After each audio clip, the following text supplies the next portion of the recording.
partir da pesquisa do escritor, jornalista e antropólogo brasileiro Felipe Caldas, autor de Mais uma Gelada, por favor, um debate sobre a tentativa de criminalização do consumo de bebidas alcoólicas em estádios de futebol, reflete sobre se faz sentido manter a lei seca nas bancadas. O ponto de vista da Paraíba, para uma volta ao mundo onde se fala de liberdades e restrições, mas também de festa, boémia e socialização.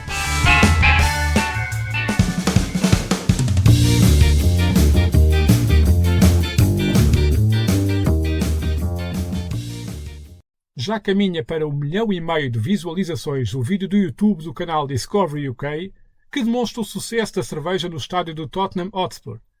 O clube tem a sua própria marca e um inovador sistema de servir a geladinha que permite fluir o serviço ao ponto de vender uma média de 23 mil cervejas por jogo.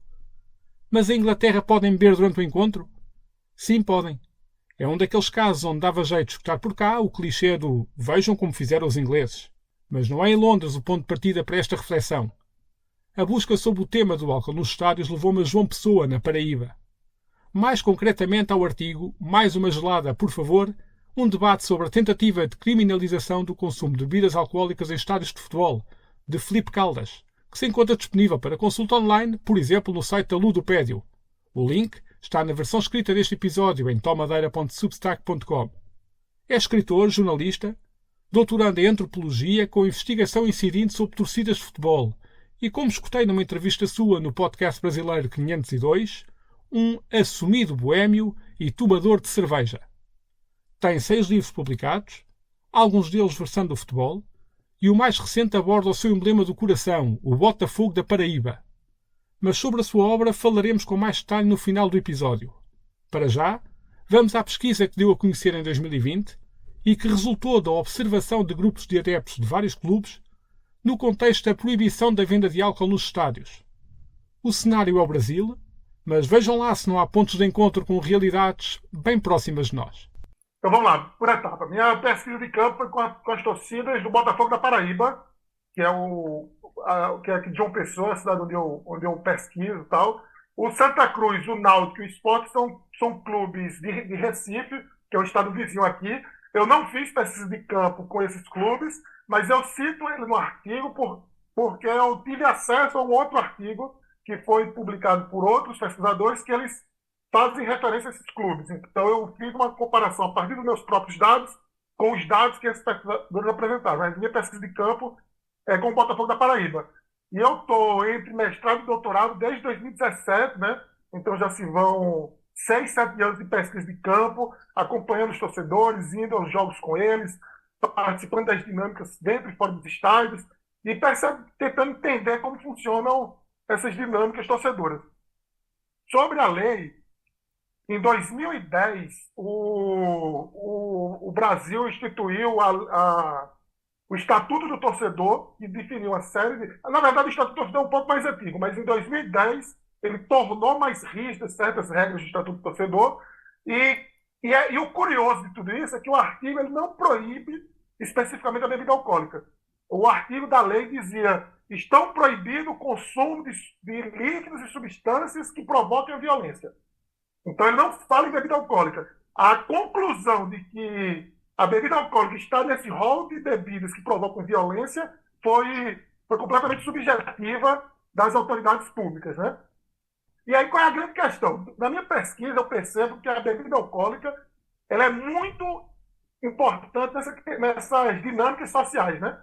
Se o jogo dura 2 horas, contando os 2 tempos e o intervalo, a dinâmica torcedora ela se expande para 5, 6, 7, 8, 9 horas, justamente por causa da bebida. As pessoas chegam antes, ficam cantando, ficam bebendo, ficam se divertindo, depois vão assistir o jogo, depois quando sai do jogo ou comemora a vitória, ou chora a derrota, ainda brindando. Então a bebida alcoólica tem esse poder aglutinador de coletividades.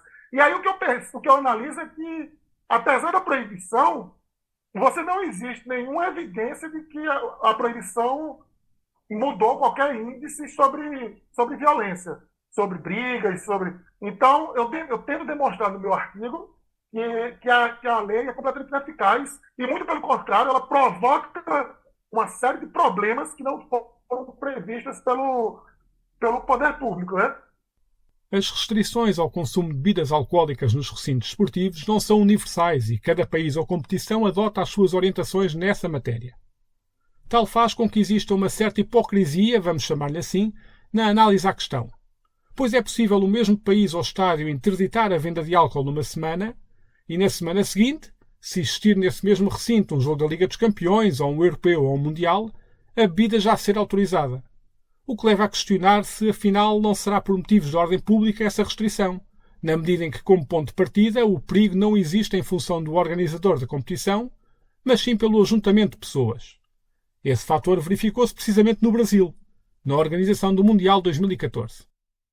Sobre a questão da lei, voltando ao que eu falei, a lei se torna mais dura em 2010, e aí com a grande. Então ela proibiu bebida alcoólica em todos os estádios de futebol do Brasil, só que em 2013 teve a Copa das Confederações, em 2014 teve a Copa do Mundo. E aí em 2013 e 2014, por aquelas exigências da FIFA e tal, houve uma lei geral da Copa, e esse artigo do Estatuto do Torcedor, ele foi suprimido apenas nos estados onde teriam Copa do Mundo. Então, a partir desse período, os 12 estados brasileiros que receberam jogos de Copa liberaram a bebida, e os outros estados que não receberam jogos não liberaram Então, a gente ficou no limbo, numa questão que uns estados podiam, outros estados não podiam, e a partir daí, dessa Copa do Mundo, da Copa das Confederações, é que se começou a discussão. E aí? Vai voltar a proibir nos estados que foram liberados depois da Copa, ou vamos liberar nos estados que ainda estão proibidos? Em julho do ano passado, a polícia escocesa defendeu a liberação da venda de bebidas alcoólicas nos estádios de futebol. No país, essa proibição existe desde 1980, mas as autoridades fizeram valer-se de um estudo da Universidade de Stirling que defendia que o levantamento das restrições iam resolver uma série de problemas relacionados com a segurança, como a entrada tardia no recinto, a redução do consumo apressado de bebidas no exterior, o confronto de adeptos nas imediações do estádio ou o stress e impaciência relacionado com as filas. A investigação de Filipe Caldas leva-o a subscrever todos estes pontos levantados pela polícia escocesa. Todas essas questões eu percebi na minha pesquisa de campo, porque o grande problema é querer associar a violência com a bebida alcoólica. O conflito, a violência, a rivalidade entre torcidas, ela vai existir tendo ou não tendo o consumo de álcool. Então, o grande problema é essa patologização da bebida alcoólica, achar que a bebida alcoólica é necessariamente a causadora das rivalidades, quando as rivalidades existem, independente disso. A questão é que quando você proíbe a venda de bebida alcoólica nos estádios, por exemplo, os torcedores vão beber em bares mais distantes do estádio onde não existe tanto policiamento, por exemplo. Então, não é que eles vão brigar porque estão bebendo. Eles vão brigar porque se encontraram fora, longe do estádio, sem policiamento, então as consequências acabam sendo maiores, né? Então, outra questão.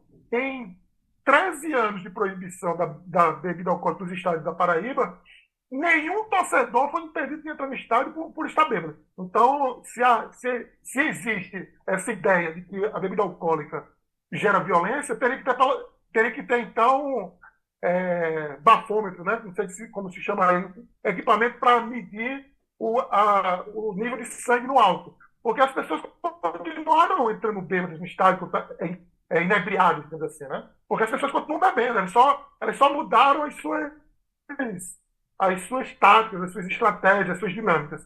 E outra questão dessa que você falou, a entrada no estádio, o Botafogo foi para uma final de Copa do Nordeste, em 2019, e os torcedores ficaram até 5 minutos antes do jogo bebendo, como sempre faziam, mas como era uma final, o número de torcedores no estádio era infinitamente maior.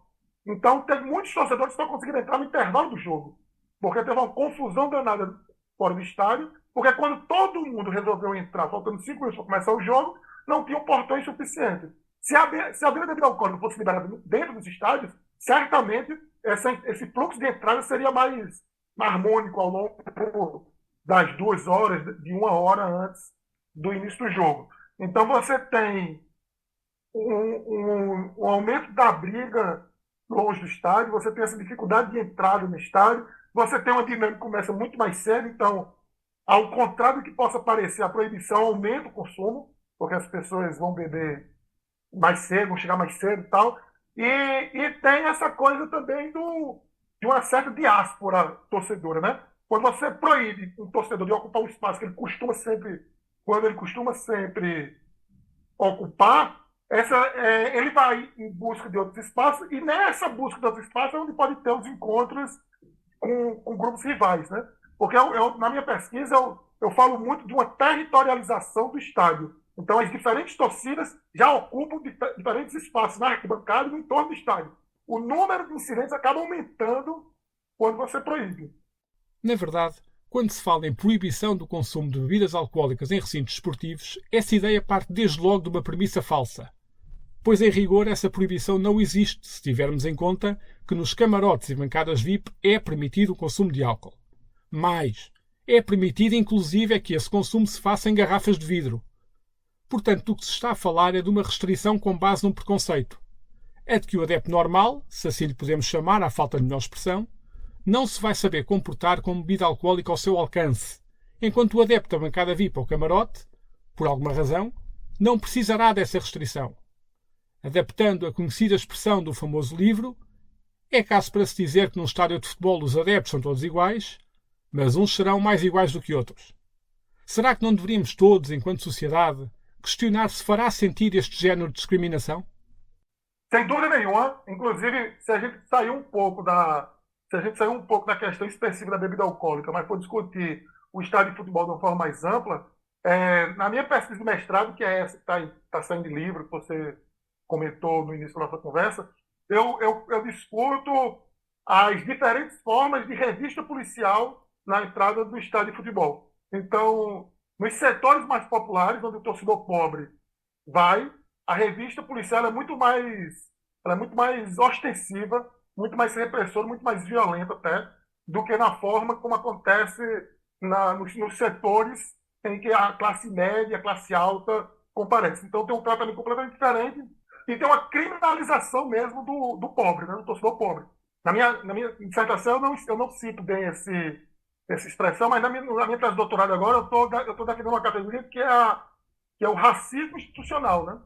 Existe um racismo praticado pelo Estado em que torna previamente perigoso o pobre, o negro e o morador de bairros periféricos. Então isso existe, e a própria lei, como eu cito no artigo, a própria lei tem essa questão criminalizadora até, porque ela libera cerveja, que é imaginada como uma bebida mais de classe média, mas proíbe a cachaça, né?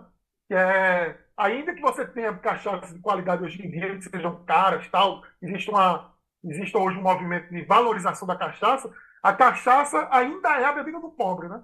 Porque você tem marcas de cachaça muito baratas, então ainda é a bebida preferencial do torcedor pobre. E a cachaça está proibida dentro dessa lógica de que é uma bebida mais forte, então pode ser mais violenta e tal. Então, com certeza, tem uma ideia de que a classe média ela é mais, como você falou, mais controlada, mais do que o pobre. O que é um absurdo, né?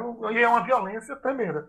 E é curioso, porque os incidentes mais graves dos últimos anos na Paraíba aconteceram nas arquibancadas de classe média. Mas ainda assim, o setor popular, que é a arquibancada Sol, como se chama, aqui, ela é criminalizada. O policiamento é maior, é mais ostensivo, a revista é mais forte, a reação é mais violenta a qualquer início de confusão, e por aí vai. Na preparação para o episódio, e ao tentar conhecer melhor o convidado, escutei a entrevista de Felipe Caldas no podcast brasileiro 502. O ponto de partida era o seu livro Academias de Bambu, Boémia e Intelectualidade nas Mesas de Bar, que discorre sobre a boémia. Explicava então o autor, na referida entrevista, que há uma diferença entre a boémia do estar no bar a meter-se com as mulheres na mesa ao lado, ou a soltar palavrões, ou a gerar confusão, e a boémia de estar no bar a discutir ideias entre amigos, debater, conversar. Essa boémia é um tema muito estudado ao longo da história e identificado como motor para importantes transformações culturais, sociais e artísticas. E não consegui evitar pensar se não existirá também uma certa dimensão de boémia associada ao futebol. E como determinadas leis e restrições, como esta do consumo de bebidas alcoólicas, não caminham precisamente no sentido de uma experiência de estádio cada vez mais individual, quanto muito limitada à família, materializada no meu lugar de época ou na minha cadeira, no chegar ao estádio, entrar e sentar, muito menos coletiva. Em como nos tempos conturbados que vivem muitos clubes, abraços com problemas de investidores sem escrúpulos ou reféns de medidas difíceis de entender pelas entidades organizadoras dos campeonatos, não faltará uma espécie de boémia pré-jogo, onde o debate entre adeptos aconteça e a conversa possa fluir. A esse propósito, alguém me disse um dia: isso é um perigo para eles. Sabes o que acontece quando há ideias a circular? O maio de 68. Arriscando fugir ao tema, ou à imprecisão de um tema pensado por alto e sem grande profundidade, questionei Filipe Caldas sobre este conjunto de ideias soltas. Eu concordo com essa tentativa de limitar a coletividade. Isso é uma prática que eu percebo. Eu não posso falar da realidade nacional, se isso acontece em outros estados e tal, mas o fenômeno que eu percebo na minha pesquisa é que, apesar dessa tentativa de limitação, ela não é eficaz. As coletividades de torcedores não deixaram de se reunir por causa das limitações. Elas só buscaram novas alternativas. Então, por exemplo, a torcida jovem do Botafogo, que é uma torcida organizada com pesquisa, se antes ela bebia na porta do estádio, hoje ela bebe numa praça. Ela bebe numa praça que fica a 2 quilômetros do estádio, então eles vão encher a cara no sentido, sem ser pejorativo, mas eles vão beber, fazer festa nessa praça, depois guardam suas coisas e vão para o estádio, depois de terem bebido, e entram na arquibancada. Então, eu concordo que existe uma tentativa de descoletivizar, por assim dizer, as torcidas, mas eles falham miseravelmente, né? Porque é isso. Eu não percebo uma perda da coletividade torcedora, pelo menos nessas agremiações, nesses grupos de amigos e tal. O que eu percebo é uma quebra de dinâmica mesmo. E é isso que torna a lei ineficaz. Porque você não vai proibir ninguém de entrar tendo bebido. Você não vai conseguir isso. Isso a não ser que você coloque no bafômetro. Porque você só vai modificar as dinâmicas das torcidas. E esse é um dos problemas que eu analisei. Porque se você deve sempre no mesmo lugar, perto do estádio, aquele é um ambiente que acaba sendo mais controlado, mais vigiado, então tem menos possibilidade de acontecer uma briga ali. Se o grupo de torcedor está bebendo numa praça, e naquela praça onde não tem polícia, onde não tem nada, passa um grupo adversário, a briga vai acontecer, a disputa, pista e tal, vai acontecer de uma forma muito mais livre, né? Muito menos controlada. Mas, enfim, para resumir é isso. Eu acho que existe essa tentativa de controle, mas os torcedores não são facilmente domados. Eles vão mudar as estratégias, eles vão subverter a lógica, né? Eles vão pegar uma rua, vão ocupar essa rua e vão beber no meio da rua até poderem ir para o entorno do estádio. É muito curioso o estádio Almedão, que é o estádio onde o Botafogo joga, e isso é um dado que está na minha pesquisa de doutorado, que ainda não foi publicado, né? Quando estou escrevendo, porque é um estádio extremamente inóspito do ponto de vista assim, de ser acolhedor, porque faz um calor imenso, tem um sol tremendo, mas tem uma árvore, uma castanhola, super frondosa, no meio do nada, no terreno, e essa castanhola é suficiente para redimensionar o entorno do estádio. Então, não é proibido beber dentro do estádio, não tem problema. A gente vai botar um caldeirão de feijoada, 2 isopores de cerveja debaixo dessa árvore, vamos beber de 11 da manhã até 4h55 da tarde, e 5 da tarde a gente vai estar dentro do estádio.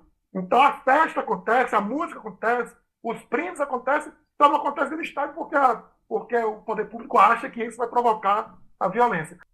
Uma notícia de março deste ano deu conta de que a Liga Portugal pretendia introduzir a venda de bebidas de baixo teor alcoólico nos estádios.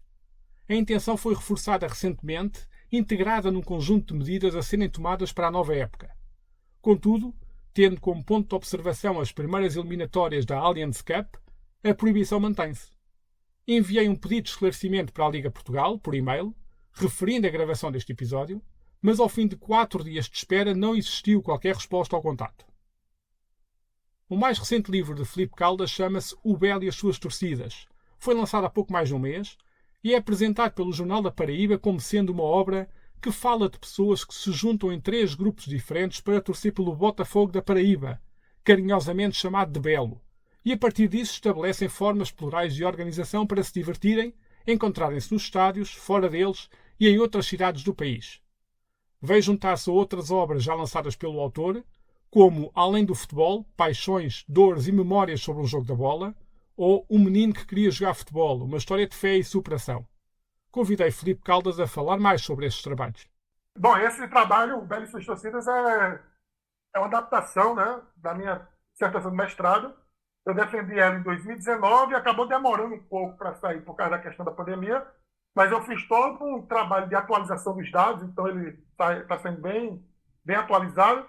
E ele está sendo vendido pela editora Ludopédio, é uma editora aqui de São Paulo, é considerado o maior portal de divulgação de pesquisas acadêmicas sobre esporte da América Latina.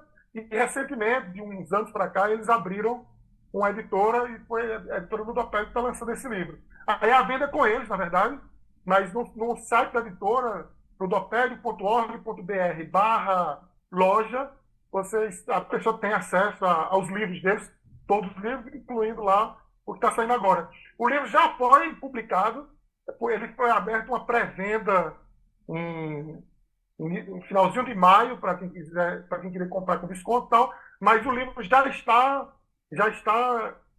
foi enviado semana passada para casa de quem comprou de quem comprou na pré-venda, né? Então, os primeiros livros já chegaram nas casas das pessoas. Claro que ele está aberto à venda para quem quiser comprar agora, mas ele já começou a ser enviado para quem já comprou antecipadamente. É meu 6º livro, mas é o primeiro que eu escrevo, primeiro acadêmico, digamos assim, né? Da minha dissertação. Na verdade, é o segundo, que é o primeiro, que eu já falei da Boemia, ele é um livro acadêmico também, mas é do meu trabalho de conclusão de curso da graduação, então é um livro mais imaturo, talvez. Ainda tem algumas... Enfim, eu gosto do livro, mas ele é um pouco mais... escrito um pouco mais jovem, digamos assim. Tem de crônicas, Além do Futebol, são crônicas. E esse é um livro que eu gosto muito. Ele é um livro... Porque, na verdade, é sobre futebol, mas não é sobre futebol. É por isso que o nome é Além do Futebol. Porque no livro eu não falo em nenhuma tática, eu não falo do campo do jogo, eu falo das sensações, das emoções, das paixões que cercam o jogo, né? Então, é sempre nessa perspectiva assim, situações que o torcedor vive a partir do futebol, mas que não necessariamente é o futebol. Então, tem uma crônica que eu gosto muito, só para dar um exemplo da pegada do livro, tem uma crônica que eu gosto muito, que é inspirada, inclusive, no Vasco da Gama, né, aqui do Brasil, que o Vasco é um time multicampeão, mas que recentemente está passando por uma fase muito difícil, vários rebaixamentos e tal. E ela é inspirada no Vasco, mas eu não cito o nome do Vasco até para poder tocar em outros torcedores. E a brincadeira da crônica é o desespero de um pai, né? Porque o pai que fez o filho ser torcedor daquele clube, mas o pai viu os tempos de glória, né? E o filho não viu. Porque o filho, já como é mais novo, ele já chega no momento em que o clube está em decadência. Então, a crônica é isso. O sofrimento de um pai logo após o rebaixamento, ao reconhecer que foi ele quem levou o filho para torcer para aquele clube, mas ao contrário dele, que viu os tempos de glória, o filho já está no tempo das tragédias, né? Então, é só um exemplo de uma das crônicas que é o futebol, mas é o entorno do futebol, né?